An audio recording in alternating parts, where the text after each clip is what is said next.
자, 이것은 정부의 기업 구제 금융과 그로 인한 도덕적 해이에 대한 빠르고 명확한 핵심 요약입니다.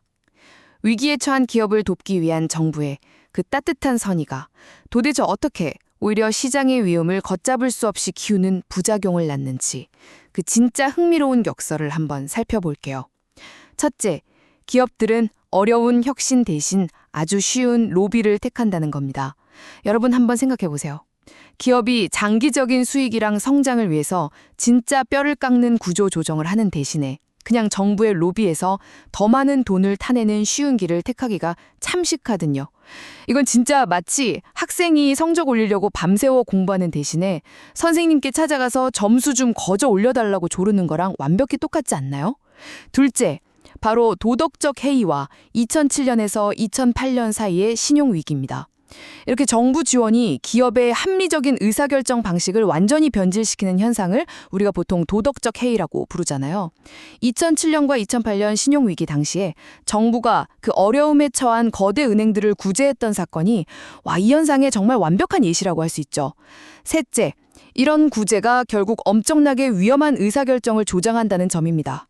과거의 구제금융의 달콤함을 경험해본 은행들은요, 자신들이 아무리 큰 손해를 보더라도 결국에는 정부가 개입해서 싹 살려줄 거라는 사실을 아주 뼛속 깊이 학습하게 됩니다. 그럼 그 결과가 어떻게 될까요? 은행들은 앞으로의 투자에서 훨씬 더 크고 무모한 위험을 진짜 기꺼이 감수하게 되는 거죠. 결국 정부의 기업 구제는 아무리 그 의도가 좋았다고 하더라도 기업의 형편없는 의사결정을 마구 조장해서 나중에 훨씬 더 큰 위기를 불러오는 치명적인 독이 될 수 있습니다. 자, 올림포스 5강 2번 본문을 바탕으로 우리 일상에 완벽하게 숨어든 기술의 역사에 대해 전해드리는 핵심 요약 브리핑입니다. 여러분, 스마트폰 같은 최신 기기만 세상을 바꿨다고 생각하시나요? 우리 눈에 너무 익숙해서 기술이라고 생각조차 못한 혁신이 있다면 어떨지 한번 짚어보겠습니다. 첫째, 우리는 보통 새로운 기술의 파급력만 유독 과대평가하는 경향이 있죠. 왜냐하면요, 기존의 기술들은 마치 집에 있는 가구처럼 우리 일상에 완전히 흡수돼서 더 이상 눈에 띄지 않기 때문입니다. 그렇다면 이렇게 일상에 완벽히 숨어버렸지만 인간의 근본적인 경험을 통째로 바꿔버린 기술의 대표적인 예, 과연 뭘까요? 둘째, 정말 놀랍게도 그 완벽한 예시는 바로 젖병입니다. 에이, 그냥 흔한 플라스틱 통 아니냐고요? 사실 젖병은 수많은 영유아와 엄마들의 삶을 완전히 뒤바꿔 놓았거든요. 그럼에도 기술의 역사에서는 전혀 대접받지 못하고 잊혀진 그야말로 역사상 가장 저평가된 혁신품인 셈이죠. 마지막으로 이 젖병은 단순한 도구를 넘어 엄청난 시간 조절 그리고 절약 장치 역할을 합니다. 엄마가 수유 시간을 마음대로 통제할 수 있게 해주고 또 다른 사람한테 수유를 낚일 수도 있게 해주니까 획기적으로 시간을 아껴준 거죠. 결론적으로 젖병처럼 일상의 시간 관리에 엄청난 영향을 미치면서도 빠른 사회적 논의에서는 완전히 간과되고 있는 너무 당연해서 잊혀져 버린 우리 삶 속의 진짜 기술들을 이제는 다시 한번 돌아봐야 할 때입니다. 서양 경제 진보를 이끈 공공기계 시계의 역사적 의미에 대해 오늘 그 핵심만 딱 짚어드릴게요. 프랑스 역사가 자크 르 고프가 서구 사회의 완벽한 전환점이라고 불렀을 만큼 이 시계의 등장은 정말 어마어마한 사건이었거든요. 자, 경제활동엔 별 쓸모가 없던 해시계나 물시계의 시대를 지나서 마을 한가운데에 처음으로 거대한 공용 알람 시계가 떡하니 생긴 셈인데요. 이게 사회를 어떻게 바꿨는지 세 가지로 살펴볼게요. 첫째, 명확한 공공시간 기준의 탄생입니다. 예전엔 해 뜰 때쯤 대충 장사를 시작했잖아요. 그럼 해가 없는 흐린 날은 도대체 어떻게 장사 시간을 맞췄을까요? 진짜 답답했겠죠. 근데 시계탑 종소리가 땡 하고 울리면서 드디어 모두가 똑같지 않은 명확한 시장 시간이 생긴 겁니다. 둘째, 무역과 상업의 폭발적인 촉진입니다. 들쭉날쭉하던 시간이 하나로 딱 통일되니까 소비자, 소매업자, 도매업자 간의 거래가 엄청 규칙적이고 안정적으로 변한 거죠. 불합실성이 싹 사라지니 자연스럽게 경제가 확 발전하지 않았겠어요? 마지막으로 자원 분배와 사회적 효율성의 극대화입니다. 상업 거래는 물론이고 중요한 마을 회의들까지 전부 시계에 맞춰서 열렸거든요. 그러다 보니 사람들은 시간을 훨씬 꼼꼼하게 계획하고 자원도 알뜰하게 쓰게 된 겁니다. 단순한 기계가 사람들의 일상을 조율하는 우리 사회의 완벽한 지휘자가 된 거죠. 결국 지금 우리가 누리는 이 눈부신 경제적 진보와 효율성은 그 옛날 마을 한가운데서 울려 퍼지던 규칙적인 시계 톱니바퀴 소리에서 비롯된 것입니다. 자, 오늘 여러분의 바쁜 시간을 확 아껴드릴 핵심 요약의 주제는 바로 낙관적인 상상과 목표 달성의 역설입니다.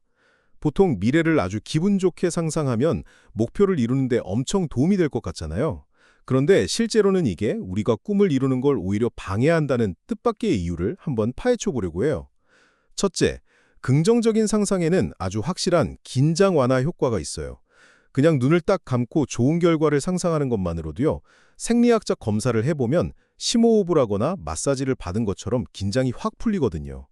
그러니까 상상만으로도 머릿속에서 진짜 최고급 스파를 즐기는 것 같은 휴식 효과를 얻는 셈이죠.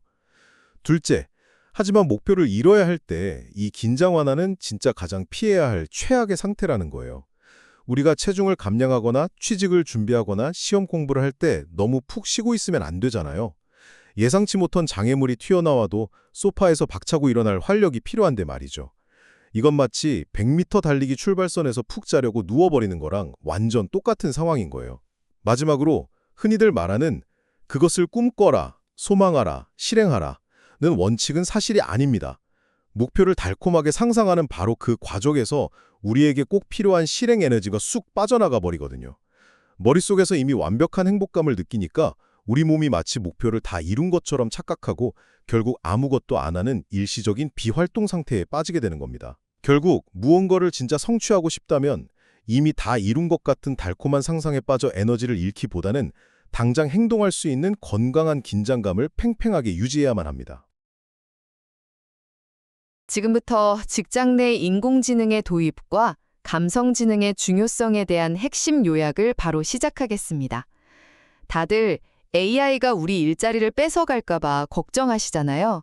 그런데 오히려 인간 고유의 능력인 감성지능, 즉 EI가 향후 직장에서 가장 든든한 필수 무기로 떠오르고 있는 이유를 명확히 짚어드릴게요. 첫 번째, AI 시대에는 감성지능의 프리미엄이 치솟습니다.